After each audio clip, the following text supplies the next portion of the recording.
Voltamos com o terceiro e último bloco do Gente em Destaque. Hoje eu entrevisto o médico Armando Gulo, médico e ex-vice-prefeito de Jacareí.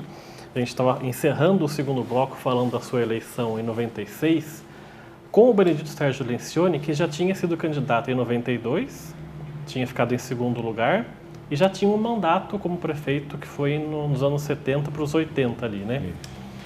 E então o senhor estava falando da importância do Luiz Máximo nessa sua entrada para o grupo do PSDB. Quando o senhor foi convidado a ser vice do BSL, o senhor aceitou, então, de pronto, assim? Não, a gente discutiu bastante. Não foi uma coisa de pronto, que eu ainda estava afiliado ao PT. Né? Mas houve uma discussão séria no sentido do que representava o PSDB no Brasil naquele momento. E como eu falei, né, era o representante de um partido social-democrata. Né? Hoje ele não é mais, ele tem isso no nome, mas é um partido que está lá do lado direito do calendário. Né?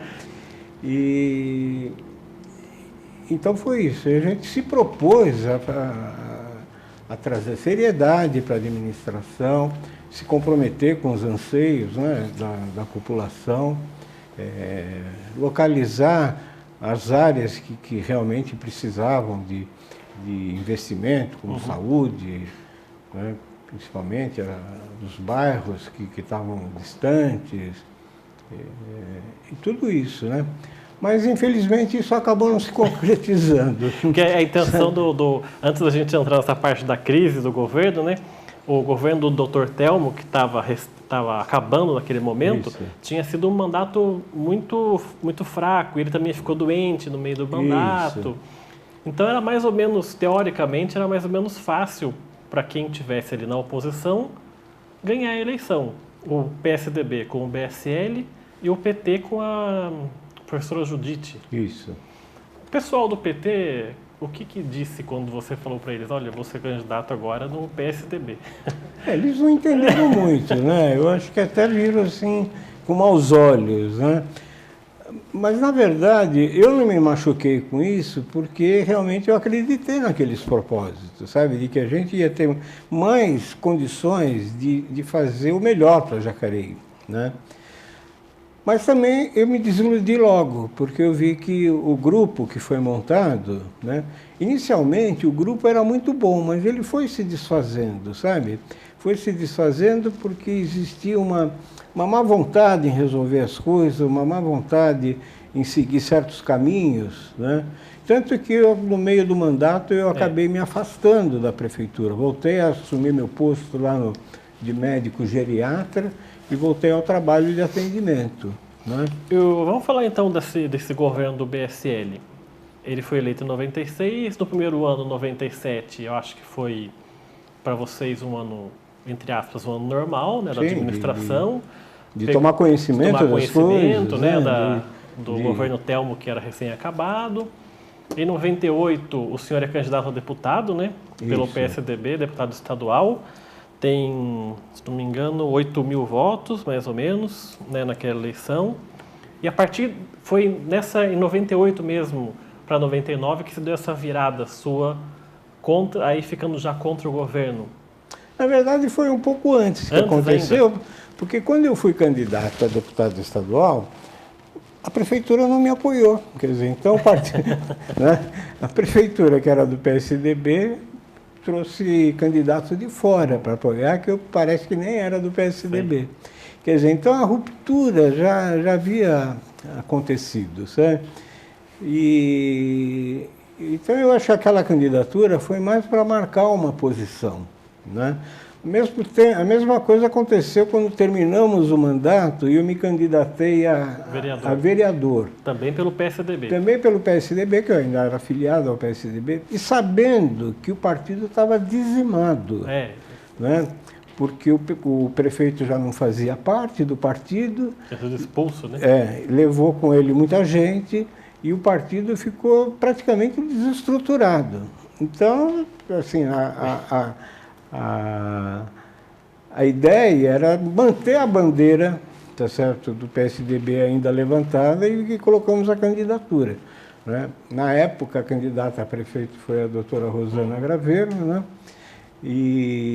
Mas a gente sabia que não tínhamos condições nenhuma, porque justamente se o partido que está na prefeitura não apoia os seus candidatos, está fadado ao insucesso. Então, né? foi essa sua candidatura em 2000, que o senhor teve 894 votos, o PSDB lançou 10 candidatos só. Exato. Quer dizer, E mesmo assim o senhor foi o mais votado do partido, né? exatamente, eu fui mais votado.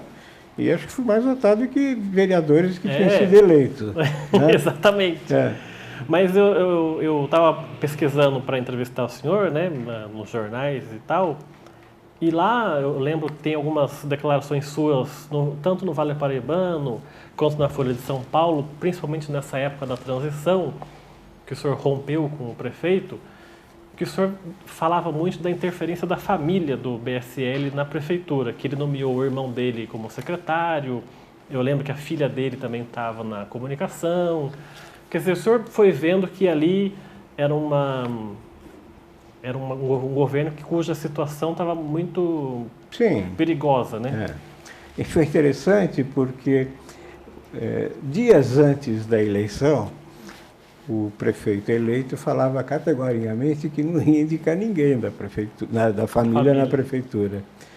Quando ele voltou, depois de eleito, ele tirou uns dias para descansar, não é? Com razão, ele voltou com os cargos todos nomeados. Muita gente da família dele, irmãos, filhas, sobrinhos, e assim ia. Né? Essa foi uma primeira decepção. A gente se assustou um pouco, mas achou que ainda dava para segurar. Né? Mas aí a gente foi vendo que o governo não deslanchava, na verdade, sabe? Eu acho tanto que o que ficou do governo BSL para a cidade? Eu acho que não ficou nada. Né? Teve até funcionário que teve que pedir empréstimo para receber o seu salário. Não sei se você lembra dessa história. Então, você vê que a coisa realmente desandou. Em 99, o PSDB, em agosto de 99, o PSDB expulsou o BSL da sigla, né? E ele, algum tempo depois, se filiou ao PTB. Algumas pessoas foram com ele, outras não foram. E o senhor foi candidato em 2000. Na sua visão, a sua passagem anterior pelo PT fez algum tipo de sentimento controverso dentro da prefeitura? Um pouco de rechaço ao seu nome por o senhor ter vindo do PT? Ou o senhor acha que não teve nada a ver? Não, eu acho que não. Eu acho que, inicialmente, a maior parte do grupo me aceitou muito bem. Sabe?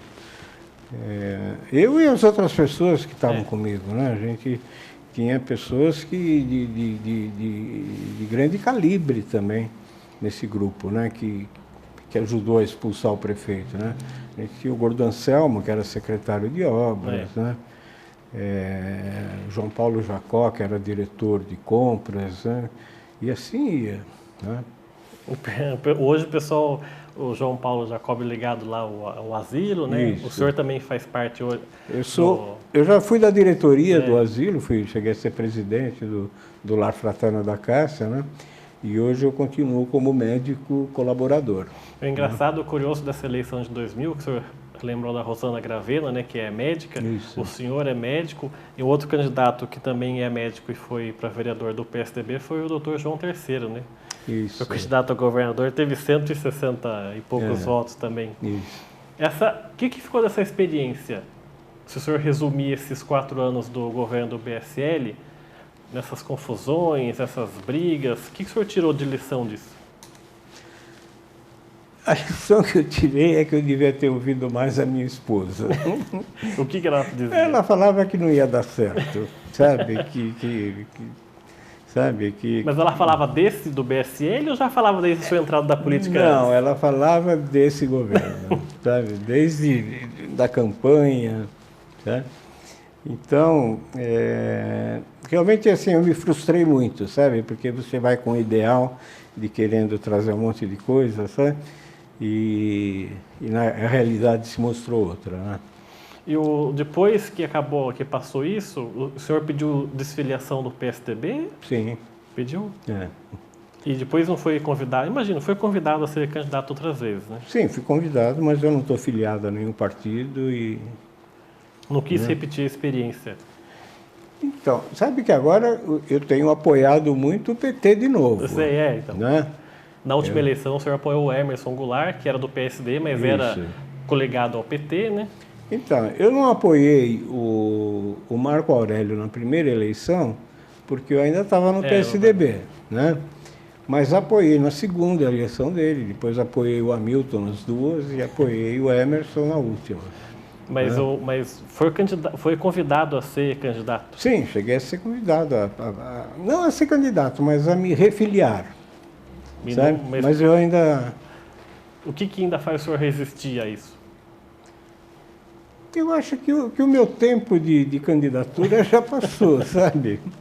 Eu acho que eu gosto de política, eu enxergo a política como uma coisa realmente essencial na vida das pessoas, mas eu acho que essa fase de candidaturas, né, já passou. Eu quero continuar colaborando com tudo isso, mas eu acho que estou mais perto da aposentadoria plena do que das atividades. Vamos falar então um pouco, nessa parte final do nosso programa, sobre a sua participação no Lar das Acácias, né? Como é que tem sido, como é que o senhor vê hoje a sua rotina lá, dessa convivência com os idosos? Queria que o senhor falasse um pouquinho sobre essa experiência. Pois é, lá eu acho assim, eu me sinto muito bem sendo médico colaborador lá. Eu acho que a gente tem um respaldo grande da diretoria, né? Eu acho que a gente tem liberdade de dar as nossas condutas, né? E esse convívio com o idoso me lembra muito aquilo que eu falei no início, né? A convivência com meus avós em casa. E assim, realmente eu acredito no pessoal, na equipe técnica do lar, porque eles se desdobram, sabe? O que eles inventam de atividades para não deixar os idosos naquele marasmo, sabe? Então criam formas de passeios, atividades, levam músicos, sabe? Sessão de leitura, alguém vai lá e lê um livro em voz alta para todos. Quer dizer, então tudo isso é uma coisa importante, sabe? Eu acho que a gente está ajudando muito os idosos que seguramente não teriam isso nas suas casas. Né? Em relação à política para idosos, não apenas se referindo a Jacareí, mas o que o senhor, na sua visão, na sua análise, acha que tem que melhorar em relação à política especializada aos idosos, como acessibilidade, enfim, queria que o senhor comentasse sobre isso. Aquilo que eu falei para você, a gente ainda está engatinhando nessas políticas, né? Porque tudo isso é uma coisa muito nova.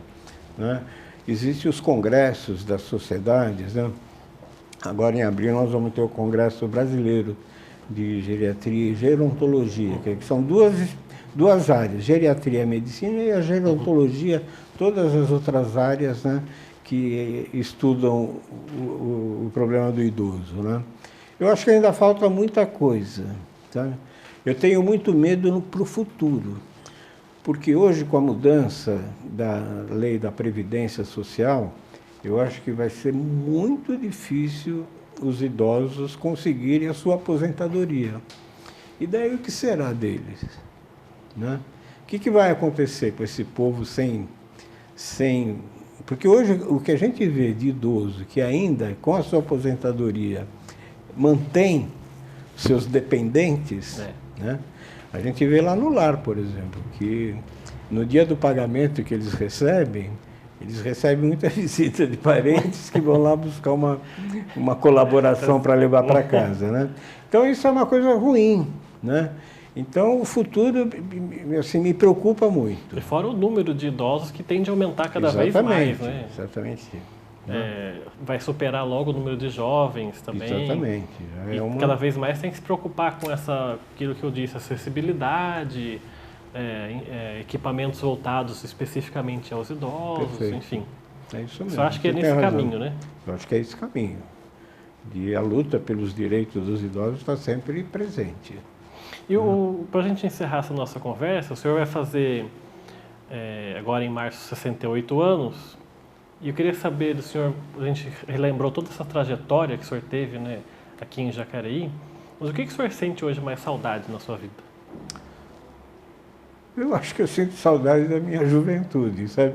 Meu tempo de universidade foi um tempo muito rico, sabe?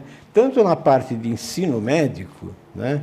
De convivência com os professores, com os colegas que estudavam muito, mas também a parte política e a parte cultural, né? Em São Paulo, eu morei em São Paulo durante esses anos, sabe? O que eu ia em teatro, o que eu ia em shows, né? Musicais. Então, isso eu sinto muita saudade, sabe? O senhor é um homem religioso? Não, eu não tenho prática religiosa, sabe? Acredito nas minhas coisas, mas não tenho religião. Fui batizado, né? Mas acho que me distanciei um pouco da igreja.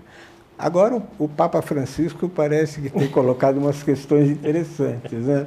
Eu acho que ele é um homem muito aberto à realidade. Tem tentado trazer muita gente para a Igreja Católica, né? Sem dúvida. Tá certo, eu quero agradecer muito sua participação aqui no nosso programa. Muito obrigado por ter aceitado esse convite. Muito obrigado, também gostei. O programa A Gente em Destaque fica por aqui. Você continua assistindo a programação da TV Câmara Jacareí, a TV pública da cidade.